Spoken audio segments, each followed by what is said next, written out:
আমড়ার আচার এইভাবে যদি একবার বানাতে পারেন, খেয়ে সবাই আপনার প্রশংসাই করবে।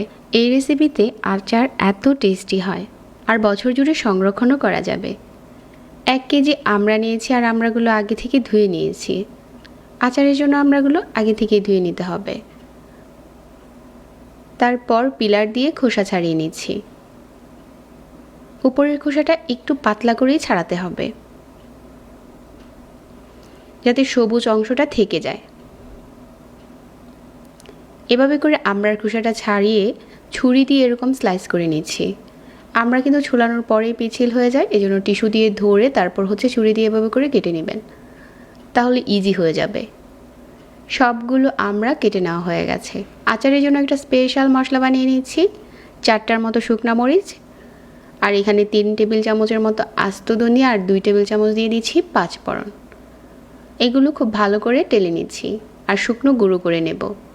আচারের জন্য নিয়ে নিচ্ছি সরিষার তেল। 1/2 কাপের মতো সরিষার তেল নিয়েছি। 5-6টার মতো দিয়ে দিচ্ছি শুকনা মরিচ, আর এখানে 1 টেবিল চামচ আদা কুচি, 6 থেকে 7 কোয়ার মতো রসুন। এগুলো কিছুক্ষণ ভেজে নেওয়ার পর আমরা টুকরোগুলো দিয়ে দিলাম, আর সাথে 1/2 চা চামচ করে গুঁড়া মশলা দিয়ে দিচ্ছি, মরিচের গুঁড়া আর হলুদের গুঁড়া। গুঁড়া মশলাটা দেওয়ার পর আমরা এই টুকরোগুলো সরিষার তেলের সাথে একটু ভুনে নিচ্ছি।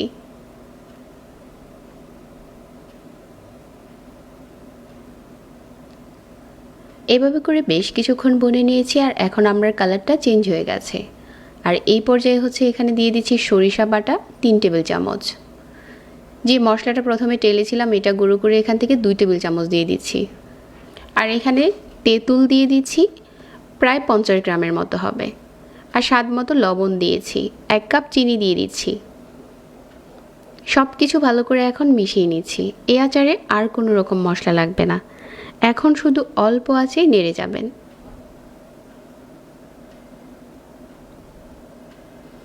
এভাবে করে বেশ কিছুক্ষণ নেড়ে আচারটাকে রান্না করে নিচ্ছি। এখন আচারের কালারটা অনেকটাই চেঞ্জ হয়ে গেছে। আচার বানানোর সময় চুলার আশেপাশেই থাকতে হবে, তা না হলে কিন্তু আচারটা নিচে দিয়ে লেগে যাবে। এটা অনবরত নাড়তে হয়। একটু পর পর এভাবে করে নেড়ে চেড়ে আচারটা বানিয়ে নিয়েছি, আর এখন দারুণ একটা কালার এসেছে। এই পর্যায়ে চুলা থেকে আচারটা উঠিয়ে যে কোনো কাচের বয়মে ভরে 1 বছরের মতো সংরক্ষণ করবেন। আর আচার সংরক্ষণ করার আগে বয়ম পরিষ্কার করে ধুয়ে রোদে শুকিয়ে নিতে হবে, তাহলে আচারে ফাঙ্গাস পড়বে না। ঝটপট বানিয়ে নিতে পারেন এরকম টেস্টি আচার। যাদের কাছে আজকের রেসিপি ভালো লেগেছে পেজ ফলো করে রাখবেন প্রতিনিয়ত নতুন রেসিপি পেতে। সবাই অনেক ভালো থাকবেন। আজকে এখানে বিদায় নিচ্ছি। আল্লাহ হাফেজ।